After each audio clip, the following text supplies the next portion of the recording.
McKay here, and welcome to another edition of the Art of Manliness podcast. While it's now America's favorite pastime, football was actually on the verge of extinction as soon as the game was developing around the turn of the 20th century.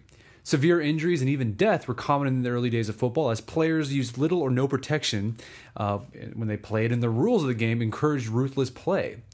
Many university presidents and other social leaders called for the game's prohibition, and they came really close to getting their way. That is, until President Teddy Roosevelt stepped in. Our guest today has written a book on how TR helped save American football. His name is John Miller, and his book is called The Big Scrum, How Teddy Roosevelt Saved Football. Well, John, welcome to the show. Thanks. Glad to have you here. So let's talk about the state of American football at the turn of the 20th century. This is right when the very beginning of the sport, when it's first developing. But right from the get-go, the game had its critics, and there were people actually calling for its elimination. You know, why did so many people hate football at this time? What was going on? Football was an incredibly violent sport a century ago, a little more than a century ago. We hear a lot about violence in football today with concussions and long-term health issues and so on and so forth. The problems of today are dwarfed by the problems football had at the turn of the century.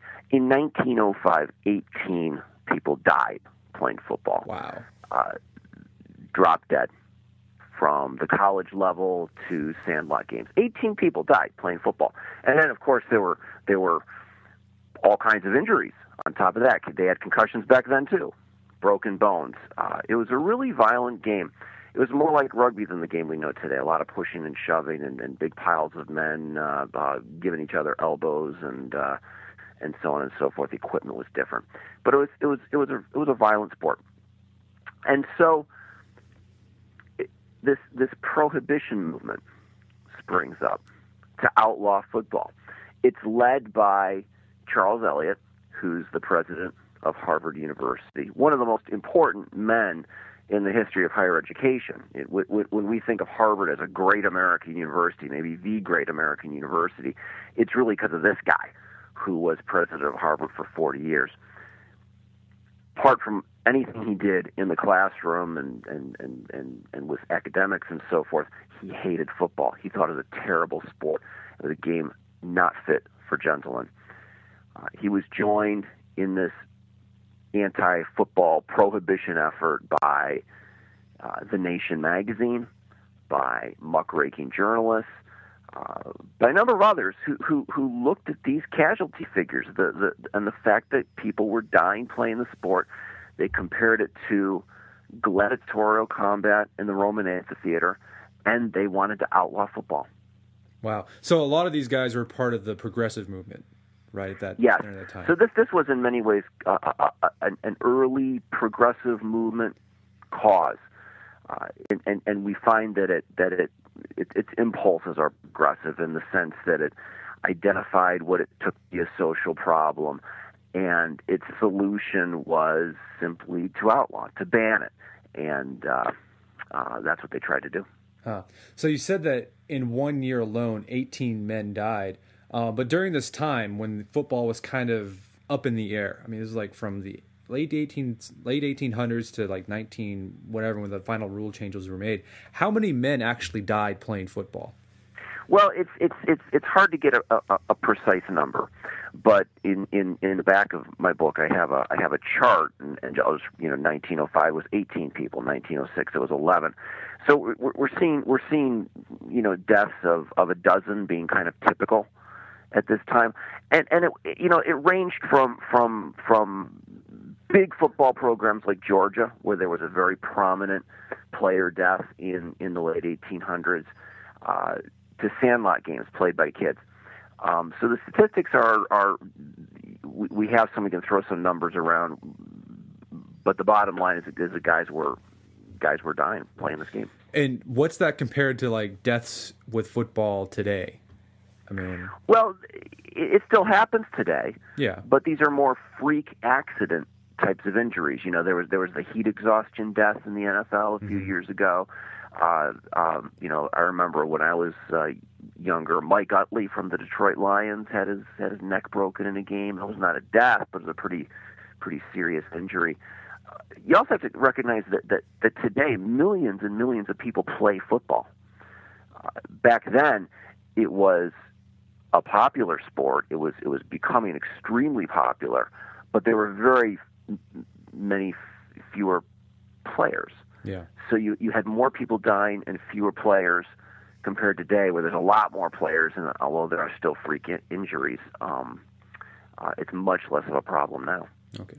So football at this time, there was a lot. It could have been snuffed out. There's a lot of criticism, a lot of pressure on to prohibit it, and this is when President Theodore Roosevelt steps in. Why was football so important to Roosevelt? I mean, he was president. Why was this such a pressing national concern for him to actually get involved and throw his hat in the arena and try to help it out? Well, that's the story of the book. Roosevelt attends his first football game in 1876. He was an 18-year-old Harvard freshman. He gets on a train in Cambridge with a bunch of his friends. They travel down to New Haven, Connecticut, and they watch the second ever football game played between Harvard and Yale. This is, of course, one of the great storied rivalries in college athletics. And he attends the second ever game. It's the first time he's ever seen football. And he likes it. He likes this sport. He's still learning a lot about it. He suffers the agony of defeat because Harvard loses that day. Everyone thought they were going to win. Everybody thought they were the better team, but Yale, this sort of upstart school, beats him that day, and this frustrates Roosevelt. He writes a letter to his mother in which he expresses his frustration. But he likes football. He thinks this is a neat sport. He doesn't play it himself because he's too small. He also wears glasses. So he's not fit to play the game himself.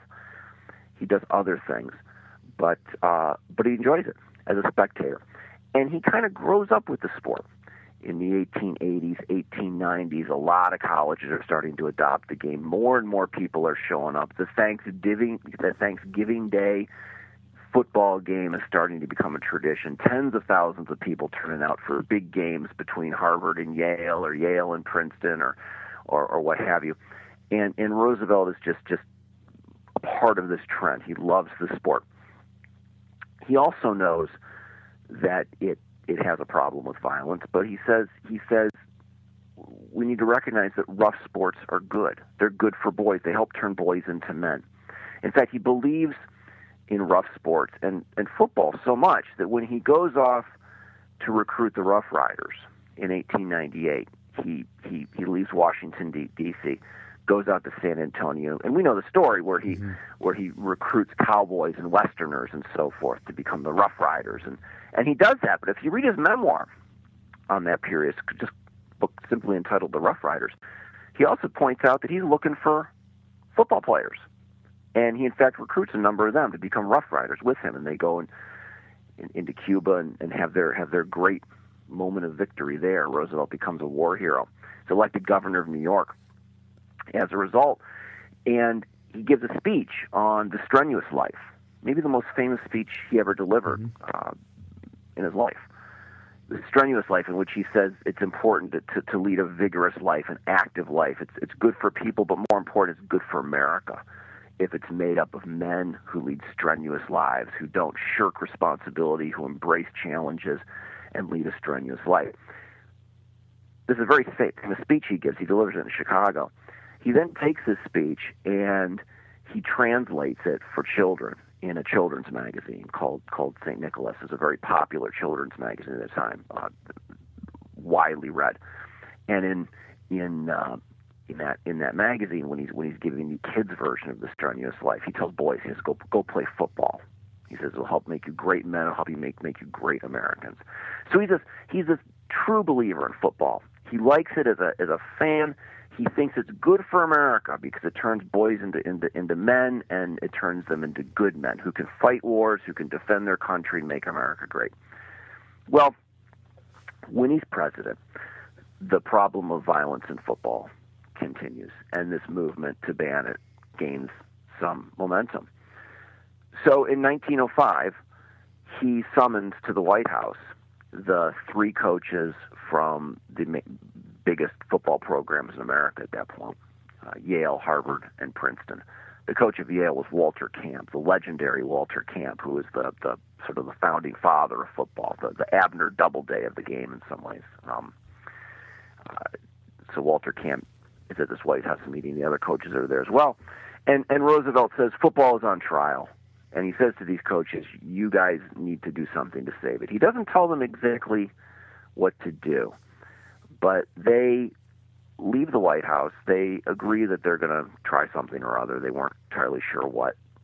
The season continues. This meeting was in October of 1905. They finish out the season. That winter, they create the organization that becomes the NCAA, and they pass a series of rule changes, the most important of which is the forward pass.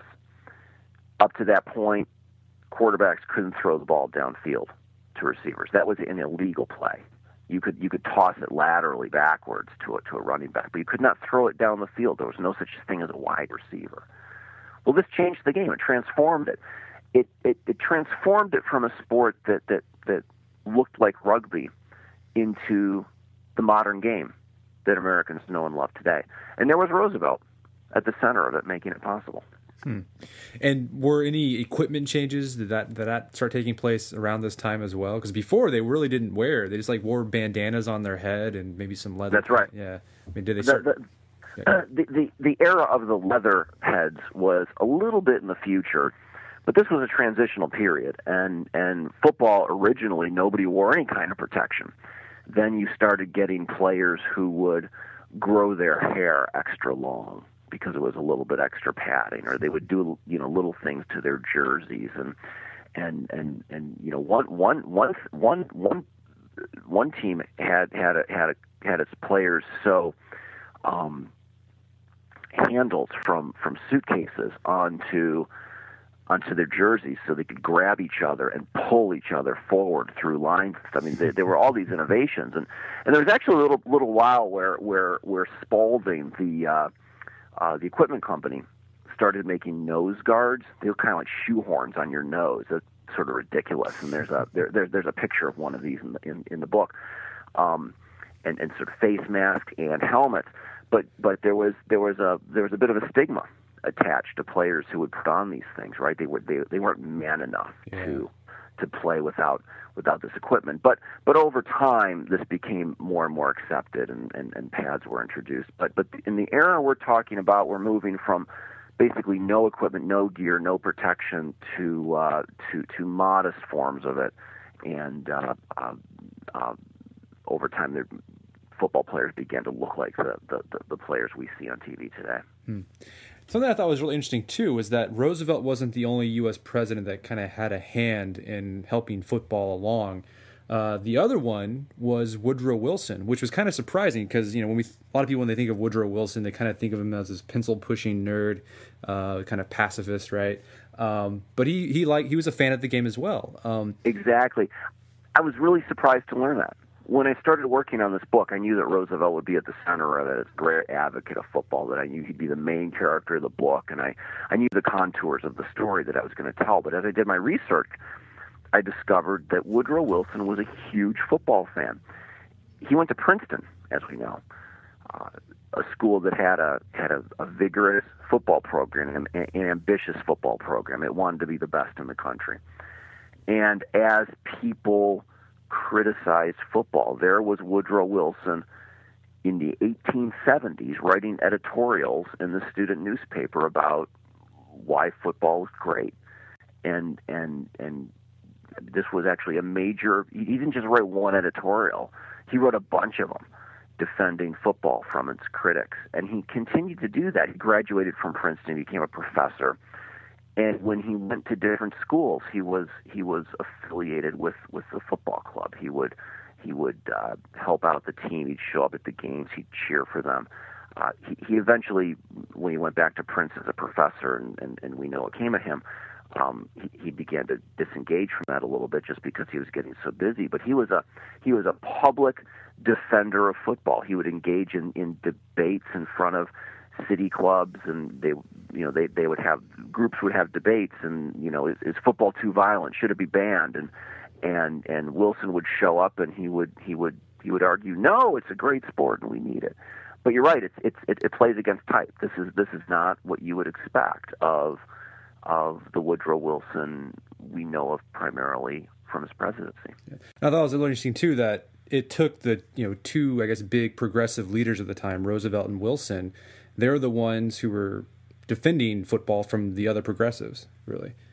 That's right. Now, Wilson was not as directly involved in the sport's salvation. He was a fan of it, and he did cheerlead, and he engaged in debates. It was Roosevelt who really played the key role here. And say what you will about Roosevelt's politics, we can have a long debate about that and his progressivism and so forth. The Roosevelt who defends and football is this great manly character, this red-blooded American, and you can just it's everything we love about Roosevelt. His praise of rough sports, his belief in outdoor life, the vigor of life, the need to lead a strenuous life. It's completely consistent with his beliefs. Yeah. So let's fast forward to today. 100 years later, it seems like it's deja vu. We're having the same conversation about football, whether it's too dangerous and if we need to make changes to the rules. This happened both in the NFL and in the NCAA. And what do you think after writing this book and kind of getting acquainted with Roosevelt and his view of football? How do you think TR? What would you think TR would think of this conversation we're having about football today? He would think, for one thing, it's got nothing on the controversy he was dealing with. Football's problem today is nothing like the problem it was 100 years ago. Football has a problem, I suppose, with concussions and so forth, and there may be a debate worth having about this. But he would fundamentally say football's a rough sport, and we cannot eliminate all risk from our lives, and that it is the risk that you take in playing the sport that is an essential part of what it is, and we cannot ever lose sight of that. We can never make it totally 100% safe for everybody who plays. And this is just a part of living. It's true when you walk across the street. You can't be completely guaranteed of your safety when you walk across the street, but yet we need to do that from time to time in our lives. And football teaches great things to kids. All sports do, really. It teaches them teamwork. It teaches them how to put up with adversity. It teaches them how to deal with defeat. It teaches them all kinds of things. In fact, we know things today that Roosevelt didn't know back then. Modern research teaches us that kids who play sports in high school earn more as adults.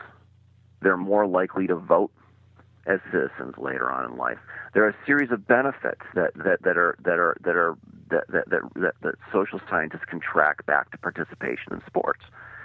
When as a parent, when we talk, I have kids who play a bunch of different sports, and when we talk about why do we have them do it, I often say to them, the reasons are easy. Well, there's physical fitness, that's good for them. We also talk about these intangible characteristics. We think it makes them better people. They learn about teamwork. They learn all kinds of sports teaches them all kinds of things that they can't learn in a book.